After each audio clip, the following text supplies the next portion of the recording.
सत्यनारायण भगवान की जय। मोर मुकुट बंशी वाले की जय। गुरुर्ब्रह्मा गुरुर्विष्णु गुरुर्देवो महेश्वरः। गुरु साक्षात् परब्रह्म तस्मै श्री गुरुवे नमः।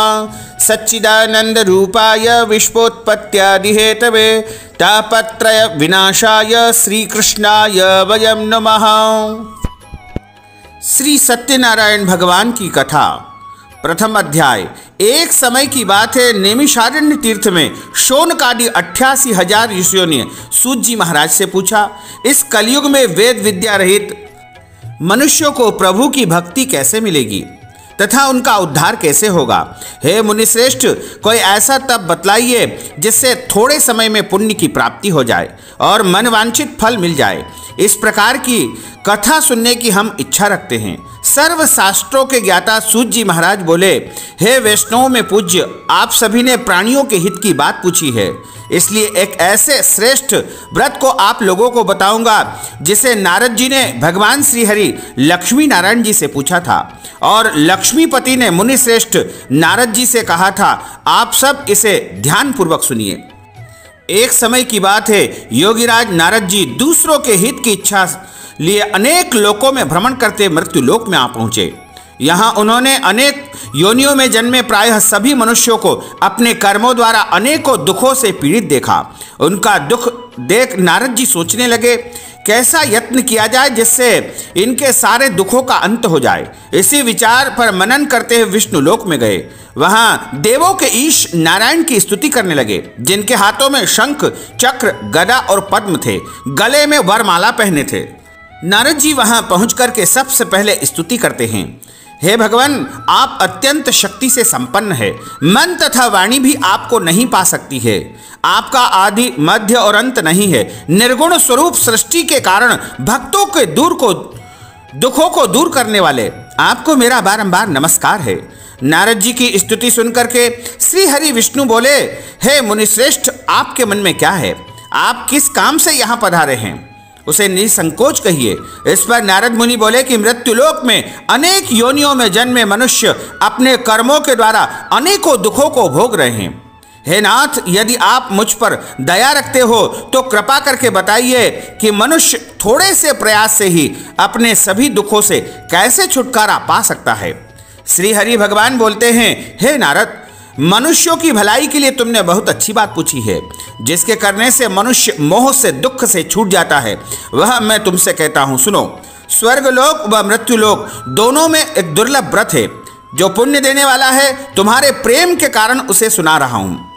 श्री सत्यनारायण भगवान का यह व्रत अच्छी प्रकार से करके, विधि विधान से इस व्रत को संपन्न करके मनुष्य सभी प्रकार के सुखों भोग करके अंत में मोक्ष को प्राप्त कर लेता है। श्री हरि नारायण के वचन को सुनकर के नारद जी बोले, उस व्रत का क्या फल है और क्या विधान है? यह व्रत किसने किया था? इस व्रत को किस दिन करना चाहिए? सब कुछ विस्तार से बताइए। नारद जी की बात को सुनकर के भगवान हरि विष्णु बोले, दुख व शोक को दूर करने वाला यह सभी स्थानों पर विजय दिलाने वाला है।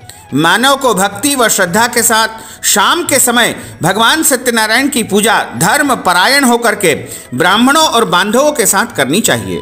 भक्ति भाव से नैवेद्य केले का फल, घी, दूध और गेहूं का आटा सवाया ले। गेहूं के स्थान पर साठी का आटा, शक्कर अथवा गुड़ लेकर के सभी भक्षण योग्य पदार्थों को मिला करके भगवान को भोग लगाए। ब्राह्मणों सहित बंधु बांधवों को भोजन करवावे, उसके बाद स्वयं भोजन करे। भजन कीर्तन के साथ में भगवान की भक्ति में लीन हो जाएं।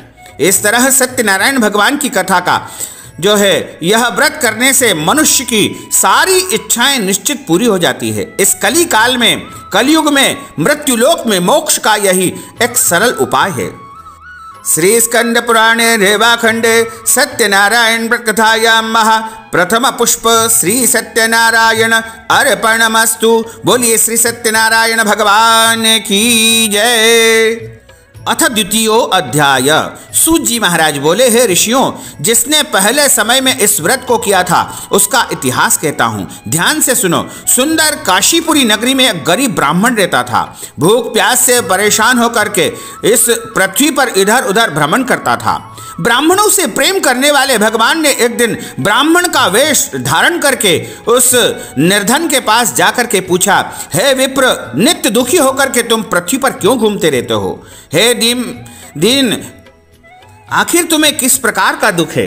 वह दीन ब्राह्मण बोला कि मैं निर्धन ब्राह्मण हूँ और भिक्षा वृत्ति के लिए नगर में पृथ्वी पर भ्रमण करता हूँ।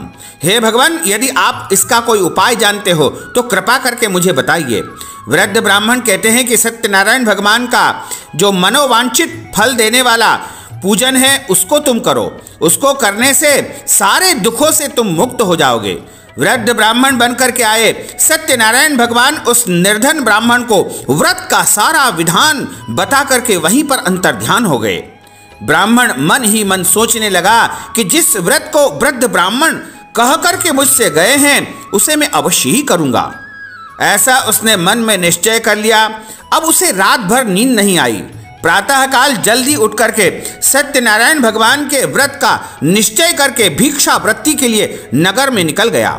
उस दिन उस ब्राह्मण को भिक्षा वृत्ति में बहुत सारा धन मिला, जिससे उसने बंधु बांधवों के साथ विधि विधान से सत्यनारायण भगवान का व्रत पूजन संपन्न किया। भगवान श्री सत्यनारायण का व्रत संपन्न करने के बाद वह गरीब ब्राह्मण सभी दुखों से छूट गया और अनेक प्रकार की संपत्तियों से युक्त हो गया। उसी समय यह ब्राह्मण हर एक माह सत्यनारायण भगवान का पूजन अर्चन करने लगा था। इस तरह सत्यनारायण भगवान के व्रत को जो मनुष्य करेगा वह सभी प्रकार के पापों से छूट करके अंत समय में मोक्ष को प्राप्त हो जाएगा। जो मनुष्य इस व्रत को करता है वह सभी दुखों से मुक्त हो जाता है। सूत जी महाराज बोले, इस तरह नारद जी से नारायण जी का कहा हुआ सत्यनारायण भगवान का व्रत मैंने तुमसे कहा है। हे विप्रो, अब और क्या कहूँ? ऋषि बोले, हे मुनिवर, संसार में उस विप्र से सुन करके किस किस ने इस व्रत को किया, हम सब इस बात को सुनना चाहते हैं। इसके लिए हमारे मन में श्रद्धा का भाव है। हे मुनियों, जिसने इस व्रत को किया वह सुनो। सूत जी महाराज कहते हैं कि एक समय वही विप्र धन और ऐश्वर्य के अनुसार अपने बंधु बांधवों के साथ इस व्रत को करने के लिए तैयार हुआ। उसी समय एक लकड़ी बेचने वाला लकड़हारा वृद्ध वहां पर आया। लकड़ियों का बोझा बाहर रख करके ब्राह्मण के घर में जल पीने की इच्छा से गया और उनको नमस्कार करके जल पिया और उसके बाद प्रसाद उसने प्राप्त किया और पूछा कि आप यह क्या पूजन कर रहे हैं और इसके करने से क्या फल मिलता है? कृपा करके मुझे भी आप अवगत कराइए। उन ब्राह्मण ने कहा कि सब मनोकामनाओं को पूर्ण करने वाला यह भगवान श्री सत्यनारायण का व्रत एवं पूजन में कर रहा हूँ और इनकी कृपा से ही मेरे घर में धन धान्य की वृद्धि हुई है।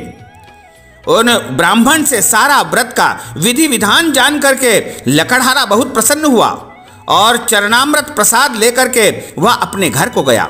लकड़हारे ने मन ही मन निश्चय कर लिया कि आज गांव में लकड़ी बेचने से जो भी धन मिलेगा उसी से मैं सत्यनारायण भगवान का पूजन तथा उत्तम व्रत करूंगा। मन में इस विचार को लेकर के वह वृद्ध लकड़हारा सिर पर लकड़ियों का बोझ रख करके नगर में लकड़ी बेचने निकल गया। जहां धनी लोग रहते ऐसे सुंदर नगर में गया। उस दिन उसे लकड़ियों का 2 गुना चौगुना दाम यानी मूल्य प्राप्त हो गया। वह बूढ़ा लकड़हारा बड़ा प्रसन्न हुआ और उसने बाजार जाकर के केले, शक्कर, घी, दूध, दही और गेहूं का आटा लेकर के सत्यनारायण भगवान के व्रत की अन्य सभी सामग्रियां लेकर के अपने घर आया। वहां उसने अपने बंधु बांधवों को बुला करके विधि विधान से सत्यनारायण भगवान का पूजन और व्रत किया और इस व्रत के प्रभाव से वह वृद्ध लकड़हारा धन, पुत्र आदि से युक्त होकर के संसार के समस्त सुखों को भोग करके अंत समय में वैकुंठ लोक को चला गया। श्री स्कंद पुराणे रेवाखंडे सत्यनारायण व्रत कथायामः द्वितीय पुष्प श्री सत्यनारायण अर्पणमस्तु। बोलिए सत्यनारायण भगवान की जय। अथ तृतीयो अध्याय। सूत जी महाराज कहते हैं, हे श्रेष्ठ मुनियों, अब आगे की कथा कहता हूँ। पहले समय में उल्कामुख नाम का बड़ा बुद्धिमान राजा था। सत्यवक्ता और जितेंद्री था।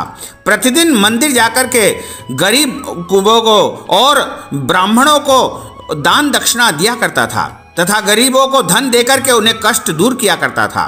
उनकी पत्नी का नाम जो है कमल के समान मुख वाली थी और बड़ी ही सती साध्वी थी। भद्रशिला नदी के किनारे पर एक दिन सत्यनारायण भगवान का वह पूजन कर रहे थे। उसी समय साधु नामक एक वैश्य भी वहां पर आया। एक बनिया वहां आया। उसके पास व्यापार करने के लिए बहुत सा धन भी था। राजा को व्रत करते देख करके वह विनती करके पूछने लगा कि हे राजन, भक्ति भाव से पूर्ण होकर के आप यह क्या कर रहे हैं? मेरी सुनने की इच्छा है, आप कृपा करके मुझे बताइए। राजा बोले, हे साधु, अपने बंधु बांधवों के साथ पुत्र प्राप्ति के लिए, संतान प्राप्ति के लिए महाशक्तिवान श्री सत्यनारायण भगवान का व्रत तथा पूजन कर रहा हूं। राजा के वचन को सुन करके साधु बड़े आदर से बोला, हे राजन, मुझे इस व्रत का सारा विधान कहिए। आपके कहे अनुसार मैं भी इस व्रत को करूंगा, क्योंकि मेरे यहाँ कोई संतान नहीं है और इस व्रत को करने से निश्चित रूप से मुझे संतान की प्राप्ति होगी। व्रत का सारा विधि विधान सुन करके व्यापार से निवृत्त होकर के वह साधु नामक बनिया अपने घर पहुंचा और साधु वैश्य ने अपनी पत्नी को संतान देने वाले इस व्रत का वर्णन कह करके सुनाया और कहा कि जब हमारे यहाँ संतान की प्राप्ति हो जाएगी तब हम भी सत्यनारायण भगवान का व्रत तथा पूजन करेंगे।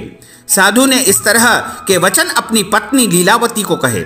एक दिन लीलावती पति के साथ आनंदित होकर के सांसारिक धर्म में प्रवृत्त होकर के सत्यनारायण भगवान की कृपा से गर्भवती हो गई और ठीक 10वें महीने में उसके गर्भ से एक सुंदर कन्या ने जन्म लिया।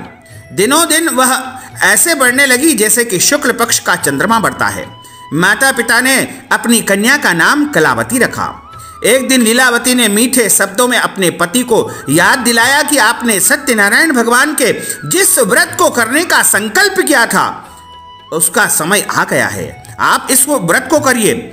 साधु बोला, हे प्रिय, इस व्रत को मैं इस कन्या के विवाह के समय करूंगा। इस प्रकार अपनी पत्नी को आश्वासन देकर के वह तो नगर में चला गया। कलावती पिता के घर में वृद्धि को प्राप्त हो रही थी, यानी बड़ी हो रही थी। साधु ने एक बार नगर में अपनी कन्या को सखियों के साथ देखा तो तुरंत ही दूत को बुलाया और कहा कि मेरी कन्या के योग्य वर देख करके आओ। साधु की बात सुनकर के दूत कांचनपुर नामक नगर यानी कलकत्ता पहुंचे और वहां देखभाल करके लड़की के लिए सुयोग्य वर की तलाश करके अपने साथ लेकर आए। साधु ने देखा कि बड़ा सुयोग्य लड़का है। उसे देख करके बंधु बांधवों को बुला करके विधि विधान से उसने अपनी पुत्री का विवाह कर दिया। लेकिन दुर्भाग्य की बात है कि साधु ने अभी भी श्री सत्यनारायण भगवान का व्रत नहीं किया। इस पर श्री भगवान क्रोधित हो गए और शाप दिया कि साधु को अत्यधिक दुख मिले। अपने कार्य में कुशल साधु नामक बनिया जमाई को लेकर के समुद्र के पास स्थित होकर के रत्न सागरपुर नगर में गया। वर्तमान में मुंबई जिसे कहा जाता है, वहां जाकर के दामाद ससुर दोनों मिलकर के चंद्रकेतु राजा के नगर में व्यापार करने लगे। एक दिन भगवान श्री सत्यनारायण की माया से एक चोर राजा का धन चुरा करके भाग रहा था। उसने राजा के सिपाहियों को अपने पीछे करते हुए देखा और चुराया हुआ धन वहीं पर रख दिया जहां दोनों ससुर जमाई ठहरे हुए थे। राजा के सिपाहियों ने साधु वैश्य के पास राजा का धन पड़ा हुआ देखा तो वह ससुर जमाई दोनों को बांध करके प्रसन्नता से राजा के पास ले गए और कहा कि हम दोनों चोरों को पकड़ लाए हैं, आप आगे की कार्रवाई की आज्ञा दें। राजा की आज्ञा से उन दोनों को कठिन कारावास में डाल दिया गया। उनका सारा धन उनसे छीन लिया गया। श्री सत्यनारायण भगवान के श्राप से साधु की जो पत्नी थी वह भी बहुत दुखी हो गई, क्योंकि घर में जो भी धन था उसे चोर चुरा ले गए। शरीर में पीड़ा, मन में चिंता, भूख प्यास, अति दुख होकर के अन्न की चिंता में कलावती कन्या इधर उधर घूमते घूमते एक ब्राह्मण के घर गई। वहां उसने श्री सत्यनारायण भगवान का व्रत होते हुए देखा, फिर कथा भी सुनी। प्रसाद ग्रहण करके रात को जब घर वापस आई तो माता ने कलावती से पूछा कि हे पुत्री, अब तुम कहाँ गई थी और तेरे मन में क्या बसा हुआ है? कलावती ने अपनी माता से कहा कि हे माता, मैंने एक ब्राह्मण के घर में श्री सत्यनारायण भगवान के व्रत को देखा। कन्या के वचन को सुनकर के लीलावती भगवान के पूजन की तैयारी करने लगी। लीलावती ने परिवार व बंधुओं सहित श्री सत्यनारायण भगवान का पूजन किया और उनसे वर मांगा कि मेरे पति तथा मेरे जमाई राजा शीघ्र ही घर को आ जाए। साथ ही यह भी प्रार्थना की कि हम सबके द्वारा यदि कोई अपराध हो गया हो, कोई भूल हो गई हो तो प्रभु आप क्षमा कर दीजिए। श्री सत्यनारायण भगवान इस प्रकार इस व्रत से संतुष्ट हो गए और राजा चंद्रकेतु को स्वप्न में दर्शन दिया और कहा कि हे राजन, तुम उन दोनों वेश्यों को छोड़ दो और तुमने जो उनका धन लिया है उसे भी वापस लौटा दो। अगर ऐसा नहीं किया तो मैं तुम्हारा धन, राज्य व संतान सभी को नष्ट कर दूंगा। राजा को यह सब कह करके अंतर्ध्यान हो गए। प्रातःकाल सभा में राजा ने अपना स्वप्न सभी को सुनाया। फिर बोले कि वणिक पुत्रों को कैद से मुक्त करके सभा में लाओ। दोनों ने आते ही राजा को प्रणाम किया। राजा मीठी वाणी में बोला, हे महानुभावों, भाग्यवश ऐसा कठिन दुख तुम्हें प्राप्त हुआ था, लेकिन अब तुम्हें कोई भय नहीं है। ऐसा कहकर राजा ने उन दोनों को नए वस्त्र आभूषण पहनाए और जितना धन उनका लिया था उसे दोगुना करके उन्हें ससम्मान वहां से विदा कर दिया गया। वो दोनों राजा को नमस्कार करके अपने घर की तरफ प्रस्थान करते हैं। श्री स्कंद पुराणे रेवाखंडे सत्यनारायण व्रत कथायां तृतीय पुष्प श्री जय सत्यनारायण अर्पणमस्तु। अथ चतुर्थो अध्याय। सूत जी महाराज बोले, वैश्य ने मंगलाचार करके अपनी यात्रा आरंभ की और अपने नगर की ओर चल दिए। उनके थोड़ी दूर जाने पर एक दंडी वेशधारी श्री सत्यनारायण भगवान ने का रूप धारण किया था। वह आकर के उनके सामने खड़े हो गए और दंडी स्वामी के रूप में पूछते हैं कि साधो, तुम्हारी नाव में क्या भरा हुआ है? अहंकार वश हंसता हुआ वह अभिमानी बोला कि हे स्वामी, आप क्यों पूछते हो? क्यों कुछ धन लेने की इच्छा है क्या? लेकिन मेरी नाव में तो बेल के पत्ते ही पत्ते भरे हुए हैं। वैश्य के कठोर वचन को सुनकर के भगवान बोले कि तुम्हारा वचन सत्य हो। दंडी स्वामी ऐसे वचन कह करके वहां से दूर चले गए। कुछ दूर जाकर के समुद्र के किनारे बैठ गए। दंडी स्वामी के जाने पर साधु वैश्य ने नित्य क्रिया के पश्चात नाव को ऊंची उठते हुए देखा और हल्की होकर के नाव को जब देखा तो खोल करके उसमें देखा तो धन के स्थान पर बेल के पत्ते ही पत्ते भरे हुए हैं। धन के स्थान पर पत्ते देख करके साधु नाम का बनिया मूर्छित होकर के पृथ्वी पर गिर पड़ा। मूर्छा खुलते ही वह अत्यंत शोक में डूब गया। तभी उसका दामाद बोला, पिताजी आप शोक क्यों मना रहे हैं? यह दंडी स्वामी ने हमें श्राप दिया है, उनकी शरण में हमें चलना चाहिए, तभी हमारी मनोकामना पूरी होगी। दामाद की बात को सुन करके दंडी स्वामी के पास पहुंचे और अत्यंत भक्तिभाव से उनको प्रणाम किया, नमस्कार किया। बोले, मैंने आपके सामने जो असत्य वचन कहे हैं उनके लिए मैं आपसे क्षमा प्रार्थना करता हूं। मैं बारंबार क्षमा प्रार्थना करता हूं, आप कृपा करके मुझे क्षमा कर दीजिए। ऐसा कह करके महान शोकातुर होकर के वह साधु नामक बनिया उन दंडी स्वामी के सामने जोर जोर से रोने लगा। तब दंडी स्वामी बोले, हे वणिक पुत्र, मेरी ही आज्ञा से तुमको बारंबार दुख प्राप्त हुआ है। मैं कोई और नहीं, स्वयं सत्यनारायण हूं। तुम मेरी पूजा से बहिर्मुख हो गए हो। साधु बोला, हे भगवान, आपकी माया से ब्रह्म आदि देवता भी आपके रूप को नहीं जानते हैं। मैं अज्ञानी कैसे जान सकता हूं? आप प्रसन्न होइए, मैं अपने सामर्थ्य के अनुसार आपकी पूजा अवश्य करूंगा। मेरी रक्षा कीजिए और पहले के समान नाव में धन को भर दीजिए। साधु वेश्य के भक्ति पूर्वक वचन को सुनकर के भगवान उसी समय प्रसन्न हो गए और उसकी इच्छा के अनुसार वरदान देकर के अंतर्ध्यान हो गए। अब दोनों ससुर जमाई नाव पर सवार हुए और नाव धन से भरी हुई थी। फिर वही अपने अन्य साथियों के साथ सत्यनारायण भगवान का पूजन करके अपने नगर को चल दिए। जब उनका नगर समीप आ गया तो दूत को घर पर खबर करने के लिए भेज दिया गया। दूत साधु की पत्नी को प्रणाम करके कहता है कि सेठ जी अपने दामाद के सहित बहुत सारा धन लेकर के नगर के निकट आ चुके हैं। दूत की बातों को सुनकर के साधु की पत्नी लीलावती ने बड़े हर्ष के साथ सत्यनारायण भगवान का पूजन करके अपनी पुत्री कलावती से कहा कि मैं अपने पति के दर्शन करने जा रही हूँ, तुम भी पूजन कार्य पूर्ण करके शीघ्र चली आना। माता के ऐसे वचन को सुन करके कलावती जल्दी में पूजन तो पूर्ण कर लिया, लेकिन भगवान का प्रसाद छोड़ करके अपने पतिदेव के दर्शन करने के लिए चली आई और प्रसाद की अवज्ञा के कारण श्री सत्यनारायण भगवान उस से रुष्ट हो गए और नाव सहित उसके पति को पानी में डुबो दिया गया। कलावती अपने पति को वहां न देख करके रोती हुई पृथ्वी पर गिर पड़ी। नौका को डूबा हुआ देख करके, कन्या को रोता हुआ देख करके साधु दुखी होकर के बोला कि हे प्रभु, मुझसे या मेरे परिवार से जो कोई भूल हुई उसे आप क्षमा कर दीजिए। साधु के दीन वचन को सुन करके भगवान सत्यनारायण प्रसन्न हुए और आकाश से आकाशवाणी होती है, हे साधु, तेरी कन्या मेरा प्रसाद छोड़ करके चली आई है, इसलिए इसका पति अदृश्य हो गया है। यदि घर जाकर के पुनः प्रसाद ग्रहण करेगी तो निश्चय ही इसे पति की प्राप्ति हो जाएगी। ऐसी आकाशवाणी को सुनकर के कलावती कन्या तत्काल घर पहुंचती है और प्रसाद प्राप्त करती है, प्रसाद ग्रहण करती है और फिर आकर अपने पतिदेव का दर्शन करती है। उसके बाद साधु अपने बंधु बांधवों सहित श्री सत्यनारायण भगवान का विधि विधान से पूजन करता है और इस लोक में सुख भोग करके और प्रत्येक पूर्णिमा और संक्रांति को अपने घर जाकर के विधिवत जो है वह भगवान का पूजन करता है और अंत समय में वह वैकुंठ लोक को प्राप्त कर लेता है। श्री सत्यनारायण व्रत कथायां श्री स्कंद पुराणे रेवाखंडे सत्यनारायण व्रत कथायां चतुर्थ पुष्प श्री सत्यनारायण अर्पणमस्तु। बोलिए श्री सत्यनारायण भगवान की जय। अथ पंचमो अध्याय। सूत जी महाराज बोले, हे ऋषियों, मैं और भी एक कथा सुनाता हूँ, उसे ध्यान पूर्वक सुनो। प्रजा पालन में तत्पर एक तुंगध्वज नाम का राजा था। उसने भी भगवान का प्रसाद त्याग करके बहुत दुख पाया था। एक बार वन में जाकर के वन्य पशुओं को मार करके वह एक वट वृक्ष के नीचे जाकर के बैठ गया। वहां उसने ग्वाल बालों को भक्ति भाव से अपने बंधुओं के सहित सत्यनारायण भगवान का पूजन करते हुए देखा। अहंकारवश राजा उन ग्वाल बालों के पास नहीं गया और न ही भगवान को उसने प्रणाम किया।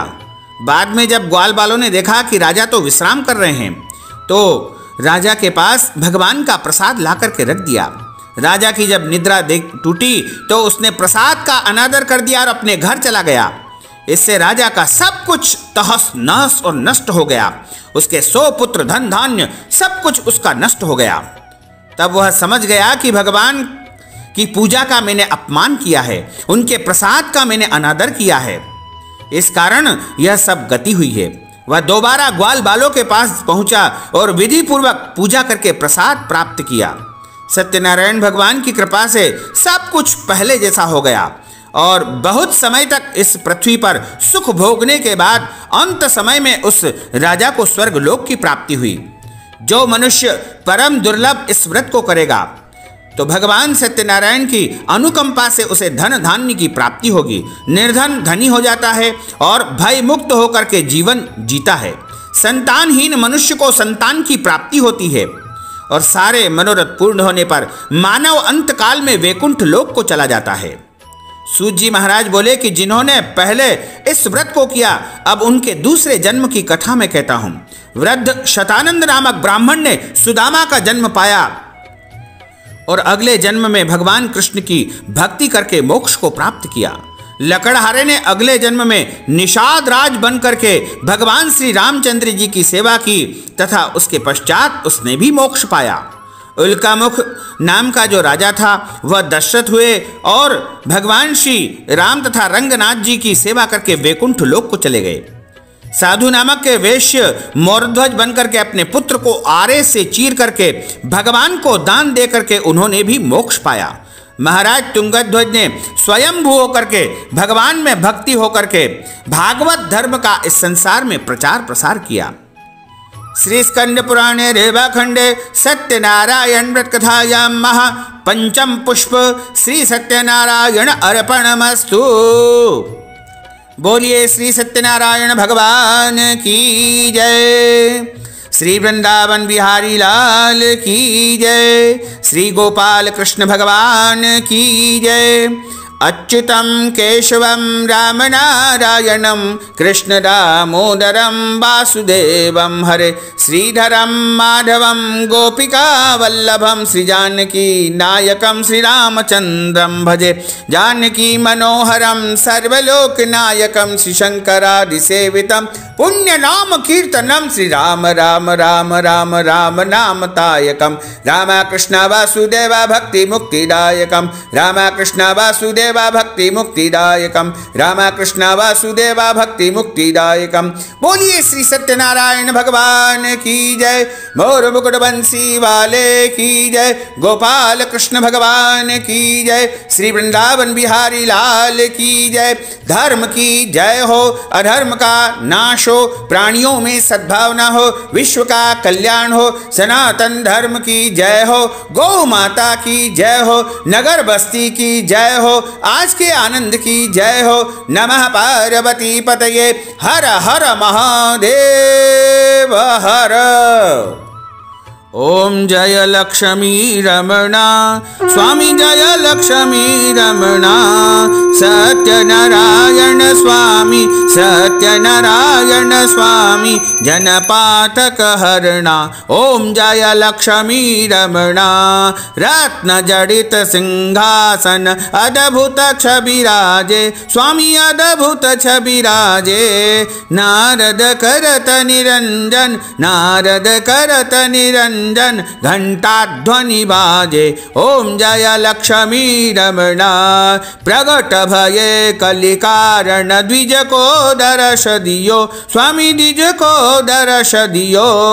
बूढ़ो ब्राह्मण बनकर बूढ़ो ब्राह्मण बनकर कंचन महल कियो। ओम जय लक्ष्मी रमणा, दुर्बल भील कठारो जिन पर कृपा करी स्वामी जिन पर कृपा करी। चंद्रचूड़ इक राजा चंद्रचूड़ इक राजा जिनकी विपति हरि। ओम जय लक्ष्मी रमणा, वैश्य मनोरथ पायो श्रद्धा तज दीनी स्वामी श्रद्धा तज दीनी। सो फल भोग्यो प्रभु जी सो फल भोग्यो प्रभु जी फिर स्तुति कीनी। ओम जय लक्ष्मी रमणा, भाव भक्ति के कारण छिन छिन रूप धर्यो स्वामी छिन छिन रूप धर्यो। श्रद्धा धारण कीनी श्रद्धा धारण कीनी तिनको काज सर्यो।